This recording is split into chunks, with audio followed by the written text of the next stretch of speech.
انا بالنسبه لي لو قدامي فراخ ولحمه هسيبهم وهاكل الاكله الجميله دي. عايزه اقول لكم ان الاكله الحلوه دي البطاطس والبدنجان مستويين غير في معلقتين زيت، بس معلقتين زيت فقط يا جماعه. هنشوف العظمه دي عملناها ازاي، صحيه وطعمها تحفه وجميل. وعايزه اقول لك هتاكلي منها لما تشبعي. هنسمي الله ونصلي على رسول ولايك وشير ومتابعه للصفحه، ونخش في الوصفه بتاعتنا ونشوف عملناها ازاي. هنجهز التتبيله الاول اللي هنمشي بيها على طول في كل الفيديو بتاعنا. تمام كده. معايا هنا قرنين من الفلفل الاخضر، قرنين اتنين تمام. ومعايا كمان نص قرن من الفلفل الرومي الاحمر، تمام، او اللي هو الالوان. وحطيت معلقتين كده كبار من الثوم المفروم، وكمان نص معلقه صغيره كمون، ونص معلقه صغيره كزبره. وطبعا الملح حسب الرغبه، في ناس بتحب الملح عالي، في ناس بتحب الملح وسط، دي تبع رغبتكم. حطيت كمان معلقه من هريسه الشطه، هي ايه السبايس بتاعها وسط شويه مش حاميه قوي. وحطيت كمان عصير ليمونتين، عصرت عليهم ليمونتين خضر كده حلوين. وهفرم كل المكونات دي مع بعضها كده، وبعد ما اديها فرمه محترمه كده هروح جايه احط عليهم معلقتين من الخل. تمام كده. وهرجع افرمهم تاني لحد ما يبقى الخليط معايا زي ما انتوا شايفين كده. دي كده الدقه معايا، عايزه اقول لكم شموا ريحتها بقى، احلى ريحه دقه. تمام كده. يلا بقى هنقشر البطاطس بتاعتنا. طبعا البطاطس الكميه اللي انتوا تحددوها. انا معايا هنا 3 بطاطسيات كبار كده. تمام. يلا الكاميرا عشان مبعدها هي مش مبيناهم قوي. مهم جدا ان احنا نقطع البطاطس بتاعتنا تكون سميكه شويه، ما تكونش رفيعه، عشان ايه تستحمل معانا التسويه، لان احنا مش هنقليها في الزيت. تمام. هقطعها بالشكل اللي انتوا شايفينه ده، بوريكم اهوت سمك الصباع بيكون قد ايه. وعايزه اقول لكم لو وصلتوا لحد هنا بقى ما تنسوش تقولوا لي بتتابعوا الفيديو من اي بلد، بيساعدني جدا تعليقاتكم وكومنتاتكم، يا احلى واجمل اخوات ليا في الدنيا. جبت هنا البطاطس ورحت جايه ايه حطاها في قلب الصينيه بتاعتي كده، وحطيت عليها معلقه من الدقه او معلقه ونص كده من الدقه اللي احنا ايه جهزناها مع بعض. تمام. وحطيت عليها معلقه زيت، بالظبط معلقه زيت مش اكتر ولا اقل. وقلبت الكلام ده كله مع بعضه كده، ورحت جايه إيه موزعاهم كده في الصينيه، بحيث ان هو ما يبقاش فيه صباع فوق الصباع التاني. وحطيت عليهم حوالي فنجان من الميه. تمام. وغطيتهم ورفعتهم على النار، على نار هادية خالص يا جماعة. وهنا بنجهز برضو البدنجان. جبت البدنجان غسلته كده وقطعت القمع بتاعه، وبدأت ان انا افتحه بالشكل اللي انتوا شايفينه ده اهوت زي ما انتوا شايفين كده. وهبدأ ان انا احشيه برضو بالدقة بتاعتي اللي احنا الخلطة اللي احنا لسه مجهزينها سوا.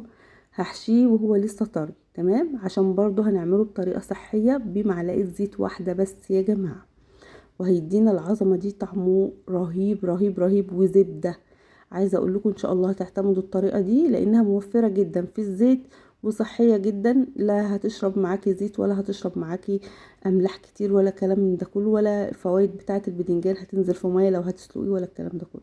تمام.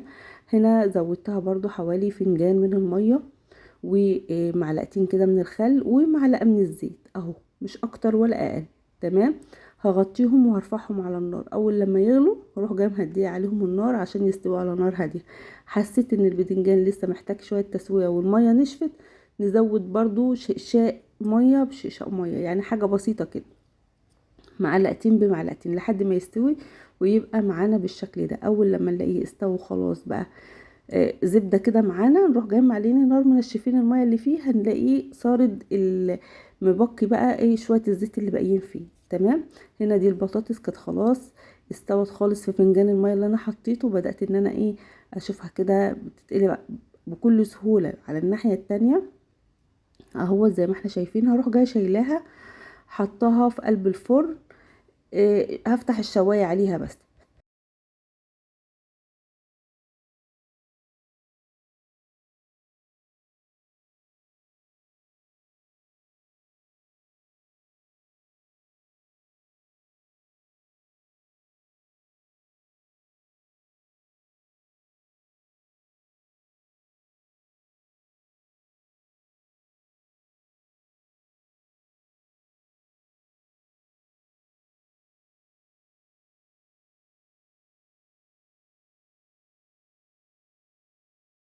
واكون برضو مهديه النار على عليها، يعني الشوايه اللي انا هفتحها هروح جايه مهديه النار علشان ايه ما تتحرقش وما تتلفش منه، ويبقى كلها واخده لون واحد زي ما انتوا احنا هنشوفه دلوقتي. تمام.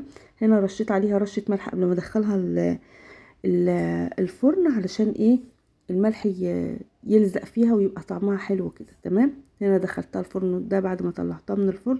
عايزه اقول لكم جميله يا جماعه، ولها قشره كمان اكنها متحمره في قلب الزيت. حاجه كده صحيه اللهم بارك، تحفه. وطعمها جميل جدا اكنك بتاكليها من عند ماكدونالدز. تمام. يلا بقى نشوف البدنجان ايه اخباره، استوى معانا ولا لسه؟ هنا خلاص كان البدنجان استوى اهوت، وهبدا ان انا انزله من على النار. شرب كل الميه بتاعته اهوت، وسرد الزيت اللي يعني ايه، معلقه الزيت اللي انا حطيتها، معلقه الزيت دي اللي خلته مكرمل بالشكل اللي انتوا شايفينه ده. عايزه اقول لكم شوفوا الزبده ازاي، بسم الله ما شاء الله، طعمه تحفه يا جماعه. كل قطعه في البدنجانيه شاربه من الملح والثوم والدقه اللي انا عاملاها. ليه؟ لان كلها اتصفت في الميه وكله شرب من بعض. نبدا بقى نحطه في الطبق التقديم بتاعنا كده، البطاطس والبدنجان، ونجيب طبعا العيش البلدي بتاعنا، ونبدا بقى ان احنا ايه، نعمل احلى سندوتشات او نغمس. دي الاكله دي تنفع فطار غدا عشاء، تنفع ما بين الوجبات. بصوا حاجه كده الله. والبدنجان، ونجيب طبعا العيش البلدي بتاعنا، ونبدا بقى ان احنا ايه، نعمل احلى سندوتشات او نغمس. دي الاكله دي تنفع فطار غدا عشاء، تنفع ما بين الوجبات. بصوا حاجه كده الله.